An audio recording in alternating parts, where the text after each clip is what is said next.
You're too sensitive. Oh, you're just being sensitive. Have you heard that one before? Do you identify as someone who's quite sensitive? Someone who maybe even has shame for their sensitivity?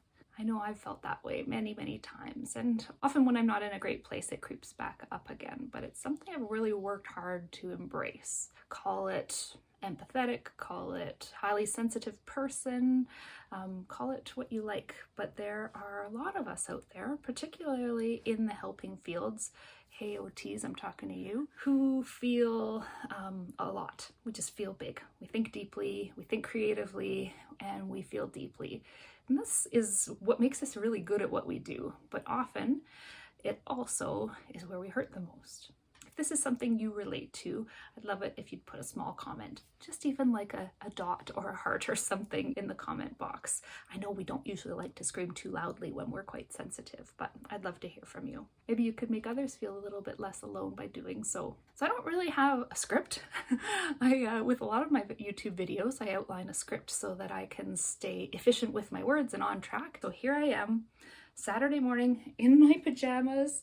I think there's tomato on my shirt because I was roasting tomatoes from the garden for tomato sauce, but I felt moved to talk to you about this now. So here we are, no makeup, tomato on my shirt, pajamas, Saturday morning, talking about being sensitive.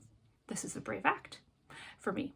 I've actually learned a lot about sensitivity because it's something that I've been really curious about, having a lot of sensitive family members, raising sensitive kids. And I don't want this video to be about the science of sensitivity. I kind of more so want it to be about the experience of sensitivity. At the same time, I'm inclined to want to validate the experience of sensitivity and share that there's a lot of great information out there that shows that highly creative and highly intelligent people tend to be more sensitive. It's a prerequisite. Very caring people. Many OTs are just these things. We're one of the most creative healthcare professions out there.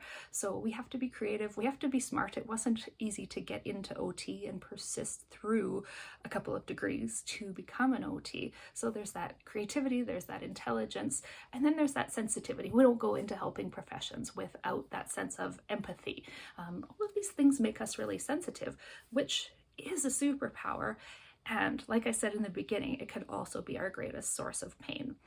I think this makes it really hard for many OTs to stand out and be bold. Hashtag OTs rising. Check out that video here. Yeah, like we hesitate to be loud and bold because of this sensitivity. And in fact, many of us have a lot of shame stories related to sensitivity. Oh, you're just being sensitive. Don't cry. Don't worry about her. She's just sensitive. Those are hard things, right? Because we grew up, a lot of us, with those messages with great intentions, right? Most of the time our parents were trying their best, and I know my mom really cared a lot about my sensitivity and was kind to it, but I still had lots of interactions with lots of other people out there in the world where my sensitivity was unvalued. In fact, it was a weakness. It was seen as a weakness.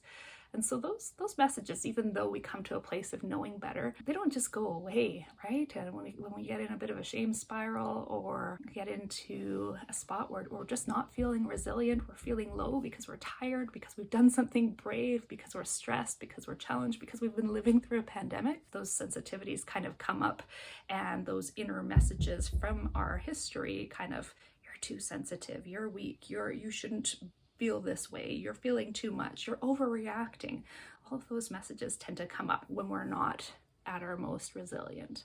I plan to put a lot more content out like this, and so if this is something that resonates with you, please subscribe. I put new videos up every Monday. Another time these old voices of shame around sensitivity tends to come up is when we're being brave, when we are daring greatly. You've probably heard of this book by Brené Brown, Daring Greatly. In the beginning, she says what it means to dare greatly. The phrase daring greatly is from Theodore Roosevelt's speech, Citizenship in a Republic. The speech, sometimes referred to as the Man in the Arena, was delivered at the Sorbonne in Paris, France on April 23, 1910. This is the passage that made the speech famous. It is not the critic who counts, not the man who points out how the strong man stumbles, or where the doer of deeds could have done better. The credit belongs to the man who's actually in the arena, whose face is marred by dust and sweat and blood, who strives valiantly, who errs, who comes up short again and again. Because there's no effort without error and shortcoming, but who does actually strive for the deeds?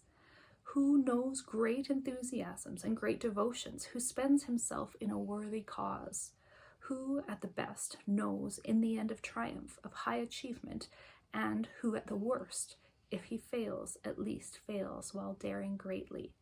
So there's a lot of risk-taking in there. There's a lot of passion. There's standing up for your values, standing for a worthy cause. We have to actually get really passionate in order to be brave, to take that risk that we know is hard, that might risk that judgment or rejection from others. Man, oh man, we are wired to not experience rejection. Thinking back to our earlier versions of humans, if we didn't have a tribe, we didn't survive. We experience rejection deeply. We perceive rejection. And those of us who are highly sensitive pick up on very subtle signs from other people, from other situations that signal, is that not safe? Is that isolating? Is that judgment? Am I going to experience rejection? And then we pivot or hold back or don't take that step to doing the thing that we know is going to be really helpful and effective and build vitality in our lives, that's going to help others. We often hold back because of that sense of sensitivity and fear of rejection, fear of failure. Is this hitting home? Sometimes it comes up as imposter syndrome or perfectionism. All of these things relate. Intelligent, sensitive, empathetic people experience these things a lot. I experience these things a lot. Many of the very successful people that we see out there are highly sensitive as well. Think about most artists. Most artists you see out there, whether they be musicians or painters, sculptors, playwrights, actors, they tend to be on the sensitive side. You kind of have to be creative. Is there a way that you can befriend your sensitivity? That side of you that's so important, that side of you that makes you you, that makes you powerful, that makes you perceptive, that makes you creative. Can you befriend that? Maybe even just for now? For a moment? Maybe just until the end of this video. Can you think about this trait of yours, this sensitivity of yours, this perceptiveness of yours? Can you just think about that until the end of this video as your friend, as your strength, if not your superpower? It really only becomes a superpower when we befriend it. Danielle Laporte, she's a woman who I really admire, and she writes, the spiritual response to suffering is to befriend it. If your friend were in pain, you wouldn't tell her to be thankful for the learning. If she showed up crying, you wouldn't scowl and say you again or rush her out the door. You'd sit down with your suffering friend and let her vent, or maybe you wouldn't need to exchange words. Just being quiet would be restorative. You'd take your friend and her agony out to the movies, and you'd love her for being so real with you, and the healing would begin.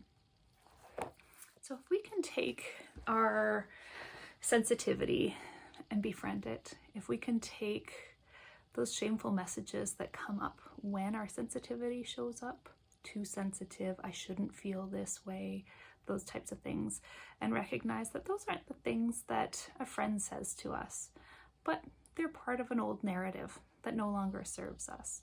We can take a little bit of that power out of the shoulds and the judgments and the shame. Not saying we necessarily banish them or they won't come back again, but the act of befriending, the act of noticing when those old stories come up around this superpower, that helps us be able to use it as a superpower. That helps us to be able to apply this sensitivity, empathy, creativity, strong sense of perception and connection. It allows us to apply those things to all that we do in our relationships, in our work, in our projects. Highly sensitive, intelligent, creative, stuck OTs are my jam. If this is you, reach out. I want to hear from you. Let's connect. You're my people. help people like you. But even if you're not looking for help at this point, I'd still love to connect. There are links to all of my social media handles down in the description of this video. Feel free to share the video with your other highly sensitive peeps, especially the other OTs. And when you're ready, I'm here to help.